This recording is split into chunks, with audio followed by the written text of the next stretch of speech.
Prepare Prep channel, your one-stop learning solution for UPSC and State PCS examination. दोस्तों आज जिस topic पे हम चर्चा करने वाले हैं, आप देख रहे हैं कि navy's MARCOS rescue 21 sailors from hijacked ship. So आप ये फुटेज देख सकते हैं कि किस तरीके से जो इंडियन नेवी के जो मार्कोस कमांडो या मरीन कमांडो जो होते हैं, उन्होंने एक ऑपरेशन चलाया, एक सैनिटाइजेशन ऑपरेशन चलाया, जहाँ पे कि एक शिप जो थी उस शिप को आपको हाईजैक कर लिया गया था। और जब हाईजैक जो शिप था उसमें बहुत सारे वहाँ पे आपको हॉस्टेजेज थे, बट उन लोग वो हॉस्टेजेज आपको जो वहाँ पे हाईजैकर्स थे उनके हाथ में नहीं आए थे, उन्होंने अपने आप को एक रूम में बंद कर रखा था, तो इसीलिए हॉस्टेज सिचुएशन नहीं पड़ी वहाँ पे। उस पर क्रू मेंबर्स थे और फिर ये जो आपको कमांडो जाते हैं, कमांडो जाने के बाद उन्होंने सैनिटाइजेशन ऑपरेशन चलाया। तो सैनिटाइजेशन आप समझ रहे हैं कि इतने दिन में कोविड में हमने सैनिटाइजेशन की आदत हो चुकी है हमें। तो हाईजैकर्स को ख़त्म करने का प्लान था, यहाँ पे उनको पकड़ने का था, बट हाईजैकर्स जो है वो भाग निकलते हैं। और यहाँ पे जो है जितने 21 मेंबर्स जो थे, जो क्रू मेंबर्स थे, उनको सेफली आपको बाहर निकाल लिया गया है। So it was lucky for us also कि जो आपको ये लोग थे, क्रू मेंबर्स थे, वो फंसे नहीं थे, वो होस्टेज के रूप में नहीं बने थे, हाईजैकर्स के हाथ में नहीं चढ़े थे, अदरवाइज ऑपरेशन भी डिफिकल्ट हुआ होता। तो ये जो कहानी हुई है, क्यों हो रही है, क्या हो रहा है, ऐसा क्या हो रहा है रिसेंट टाइम्स में अगर आप देख रहे होंगे तो काफ़ी ज़्यादा जो न्यूज़ है वो बढ़ गई है रिगार्डिंग कि भाई शिप्स जो है वो आ रहे हैं, कभी उस पर कोई मिसाइल अटैक हो जा रहा है, तो कभी वहाँ पे इनको बंधक बना लिया जा रहा है। तो क्या हो रहा है, क्या कारण है इसको? तो अगेन यू कैन सी कि किस तरीके से ये चीज़ें जो है आपको चल रही हैं। Now if you will move forward, तो आखिर क्या कारण हुआ है? आप देखिए कि यहाँ पे जो है INS चेन्नई, ये इंडियन का जो आपको PIB की वेबसाइट है, मिनिस्ट्री ऑफ डिफेंस का, ये आपको दिया है इन्होंने कि किस तरीके से INS चेन्नई जो है, INS चेन्नई ने इनकी मदद करी है और INS चेन्नई ने जो है इनको वहाँ से बचाने में मदद किया है। इसके पहले अगर आप देखें तो इसके पहले भी इस रीजन में काफ़ी घटनाएं हो रही हैं, तो हमें ये समझना है कि ये रीजन क्या है, क्यों यहाँ पे घटनाएं हो रही हैं और इससे सिचुएशन किस तरीके से बिगड़ सकती है या इंडियन इकोनॉमी पे इसका क्या असर हो रहा है, तो उसको हम थोड़ा सा एनालाइज करने का प्रयास करते हैं। तो but before we move on, आप देखिए कि आपको समझना पड़ेगा ये चल क्या रहा है, ये एरिया कौन सा है। अगर आप इस एरिया की बात करें तो ये जो शिप जा रही थी, ये जा रही थी ब्राज़ील से, and from Brazil it was going towards Bahrain. तो बहरीन जो है यहाँ पे आपको आगे पड़ेगा और इस रीजन में इसको हाईजैक कर लिया गया था around the horn of Africa. और हॉर्न ऑफ अफ्रीका में आपको एक देश पता होगा जिसका नाम है सोमालिया। तो Somalia pirates they are very famous. ठीक है, तो हम इसको थोड़ा और क्लोजली समझने का प्रयास करते हैं। तो आप देखिए this region, this is Gulf of Aden. ठीक है, और यहाँ पे जो है ये यमन है, और यमन जो है, यमन में आपको हाउदी रिबेल्स की बात आपने सुनी होगी। तो हाउदी रिबेल्स जो है यहाँ यमन में आपको सिविल वॉर की स्थिति बनी हुई है। तो उन्होंने भी कुछ दिन पहले अटैक किए थे और अभी भी जो आपको गाजा वॉर चल रही है, तो गाजा वॉर में जो भी शिप्स जो हैं इजराइल से रिलेटेड जाती हैं तो उन पर वो अटैक कर दे रहे हैं। तो ये कहानी तो हमने देखी थी, ये एक घटना हुई भी थी कुछ दिनों पहले, जहाँ पे कि जो है एक इंडियन शिप जो जा रहा था उस पर आपको अटैक हो गया था। ठीक है, तो ये जो है 13 दिसंबर की घटना थी, साथ ही साथ 24 दिसंबर को भी घटनाएं हुई थी, 25 दिसंबर को भी हुई थी। तो रेगुलर जो है उस रीजन में आपको हो रही है। और ये जो है अगर आपको पता हो, यहाँ से जब आप आगे जाएंगे तो this will go on to Suez Canal. यहाँ से आप सुएज कैनाल की तरफ बढ़ेंगे तो ट्रेड जो है बहुत ज़्यादा हुआ करता है इस रीजन में। ठीक है, और यहाँ पे देखिए आपको 2 स्टेट्स याद रखने हैं। वन इज दिस वन, इसको कहते हैं मलक्का स्टेट, और जो दूसरा ये स्टेट है इसको कहते हैं बाबल मंदेब। तो मलक्का स्टेट और बाबल मंदेब के थ्रू अगर देखें तो इंडिया का बहुत सारा जो ट्रेड है वो इस रीजन से पास होता है। कहते हैं कि ऑलमोस्ट इंडिया का जो 1/4 जो ट्रेड है, चाहे हमारे ऑयल इंपोर्ट्स होते हों या जो हम बहुत सारा जो राइस वगैरह एक्सपोर्ट करते हैं, वो कहीं ना कहीं इन्हीं रास्तों से होकर के जाते हैं। तो इस रीजन में आपको इशू होना, ये हमारे इकोनॉमी के लिए भी इस पर असर पड़ेगा, हमारे ट्रेड रिलेशंस में भी असर पड़ते हैं, हमारे कहीं ना कहीं सिक्योरिटी को लेकर के भी इसका असर हो सकता है। अब इसकी घटना क्या हुई थी कि जब ये आपको हाईजैकिंग हुई थी, तो हाईजैकिंग होने के बाद जो है शिप्स ने आपको मे डे का कॉल दिया था। तो आपने ये टर्म सुना होगा मे डे, तो आपने मूवी वगैरह में भी देखा होगा कि जब मुश्किलें बढ़ती है या कुछ खराबी आ जाती है तो they give the call of May day. तो उस कॉल पे जो है आपको इंडियन नेवी ने, जो सबसे पास में थी, उसने रिस्पॉन्ड करा और INS चेन्नई जाती है। और INS Chennai along with several other aircraft जो भी थी वहाँ पे, long range maritime patrolling aircraft थे, आपको साथ ही साथ प्रेडेटर ड्रोन्स थे, और इनकी मदद से जो है ये पूरा का पूरा रेस्क्यू ऑपरेशन जो है इन्होंने चलाया है।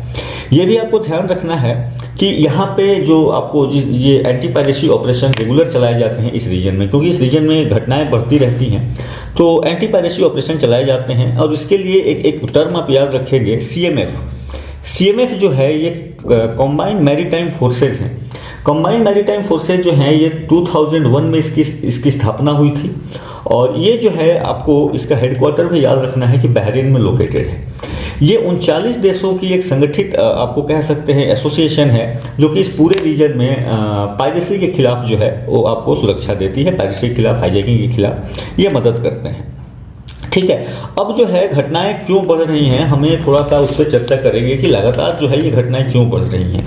तो आप देखो कि इस रीजन में जो है हमने बात करी, ये यमन वाला रीजन है ये वाला, और यहाँ पे हौदी रिबल्स का इशू चल रहा है। यहाँ जो है ये सोमालिया वाला इशू है, और सोमालिया अगर आपको पता हो तो सोमालिया में लॉ एंड ऑर्डर की बहुत प्रॉब्लम है, और क्योंकि लॉ एंड ऑर्डर की प्रॉब्लम है तो यहाँ पे लोगों के लाइवलीहुड या रोजगार वैसी चीज़ें नहीं हैं, तो लोग जो है ज़्यादातर ये लगे हुए हैं in terms of piracy, in terms of आपको हाईजैकिंग, और ये चीज़ें करते रहते हैं। आप देखो अगर इंडिया की चिंता की बात करें तो चलो कहीं ना कहीं हाउदीज का तो चलो ठीक है, शॉर्ट टर्म इशू चल रहा है, शायद गाजा वॉर खत्म हो तो ठीक भी हो जाए, बट ये जो सोमालिया वाला इशू है ये आज से नहीं, करीब करीब 2 डिकेड से चल रहा है, करीब करीब 20 सालों से जो है ये इशू चल रहा है। तो इसका हमें कहीं ना कहीं कोई ना कोई सॉल्यूशन जो हैगा लॉन्ग टर्म में हमें खोजना पड़ेगा, सारे देशों को मिलकर के खोजना पड़ेगा। आप देखो कि यहाँ पे सोमालिया के बगल में एक छोटा सा कंट्री है जिसका नाम है जिबूती। ये जो जिबूती है, यहाँ पे बहुत सारे कंट्रीज ने जो है अपने बेसेस बना रखे हैं ताकि वो जो है आपको सुरक्षा दे सके अपने अपने ट्रेड वेसल्स को। तो हमें भी कहीं ना कहीं आपको जिबूती या सोमालिया में ही किसी जगह पे हमें भी खोजना पड़ेगा कि कोई ना कोई हम इस तरीके का बेस बनाएं, और वहाँ से जो है हम अपने ट्रेडिंग वेसल्स को कहीं ना कहीं मदद कर सकें। अब जो बात है कि भाई आप जो कन्फ्लिक्ट्स हो रही हैं ना, तो इसमें भी लेकर के बहुत क्लैरिटी नहीं है। कुछ लोगों का मानना है कि हो सकता है ये हौदी रिबल्स का अटैक हो, कुछ लोगों का मानना है कि हो सकता है कि ये कहीं ना कहीं आपको सोमालियन पायरेट्स हो, but generally chances Somalian pirates के हैं, क्योंकि हौदी वो आपको रैंसम की डिमांड नहीं करते या फिर वो हाईजैकिंग नहीं करते, वो सीधा अटैक ज़्यादा कर रहे हैं। खैर जो भी घटना हुई हो, यहाँ पे एक जो हमारे लिए विषय है कि इसको कैसे सुरक्षा दिया जाए, या इसको जो है इसको लॉन्ग टर्म में इसका सोल्यूशन क्या हो सकता है। तो देखिए लॉन्ग टर्म में जो सोल्यूशन आपको हो सकता है, तो एक सोल्यूशन जो अभी हम यूज कर रहे हैं, तो वी आर पेट्रोलिंग मोर। हम ज़्यादा से ज़्यादा क्या कर रहे हैं, पेट्रोलिंग कर रहे हैं। अगर इंडिया की तरफ से देखें तो इंडिया ने जो है अपने 4 एयरक्राफ्ट को जो है 4 जो है शिप्स को उस डायरेक्शन में भेज रखा है। तो INS मर्मागांव है, INS कोची है, INS कोलकाता है, और साथ ही साथ INS चेन्नई जो है, ये 4 की 4 जो शिप्स हैं ये उस रीजन में आपको पेट्रोलिंग कर रही हैं। इवन USS 3 वॉरशिप्स, और ये जो वॉरशिप्स हैं ये काफ़ी एडवांस वॉरशिप हैं। They had even the guided missile destroyer जो है इनके पास हैं, so they are capable of making security और to secure the communication line. But उसके अलावा जो है कहीं ना कहीं हमें सोमालिया की भी के बारे में भी लोगों को सोचना पड़ेगा कि भाई जब तक सोमालिया में स्थिति ठीक नहीं होती तो आप उस रीजन को कंट्रोल करना काफ़ी मुश्किल हो सकता है। ठीक है, तो कहीं ना कहीं सोल्यूशन उस पर लेके आना होगा।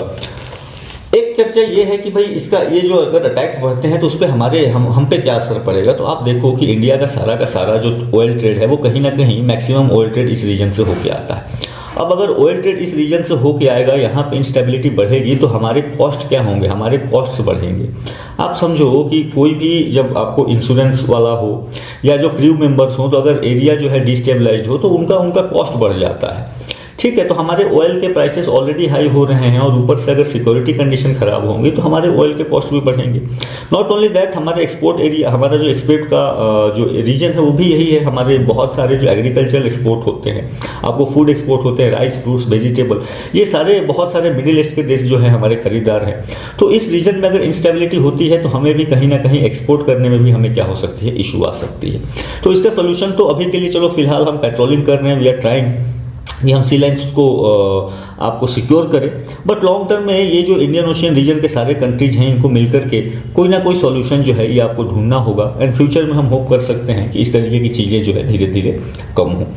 ठीक है, तो आपको यहाँ से क्या ध्यान रखना है, यहाँ से ध्यान रखना है कि रेड सी वाला एरिया कौन सा है, आपको बाबल मंदेब क्या था, आपको जो है मलक्का स्टेट क्या था, हौदी रिबल्स क्या है, सोमालिया का लोकेशन क्या है, जिबौती कहाँ पे लोकेटेड है, और इंडिया पे इस तरीके के आपको अगर अटैक्स होते हैं या इस तरीके के हाईजैकिंग्स होते हैं, पायरेसी होती है, तो उससे हमारे ट्रेड पे इकोनॉमिक इम्पैक्ट क्या पड़ सकता है। साथ ही साथ एक चीज़ और भी है कि इंडिया ने जिस तरीके से यहाँ पे रिस्पॉन्ड किया है, it has played the role of first responder. तो इंडिया जो है वो फर्स्ट रिस्पॉन्डर के रोल पे आई है। बहुत जल्दी जो है इंडिया ने रिस्पॉन्ड किया और रिस्पॉन्ड करने के साथ सेफली उनको बाहर निकाला। साथ ही साथ हमारा जो रोल है कि नेट सिक्योरिटी प्रोवाइडर का इन द इंडियन ओशियन, तो we are playing that part as well. तो ये इंडिया की इमेज के लिए भी कि we are actively upholding our image of net security provider and as a first responder. तो अभी के लिए जो है जिस तरीके से सेफली निकाल लिया गया, it's a praiseworthy thing, but finally we have to see कि इसका लॉन्ग टर्म सोल्यूशन किस तरीके से आता है।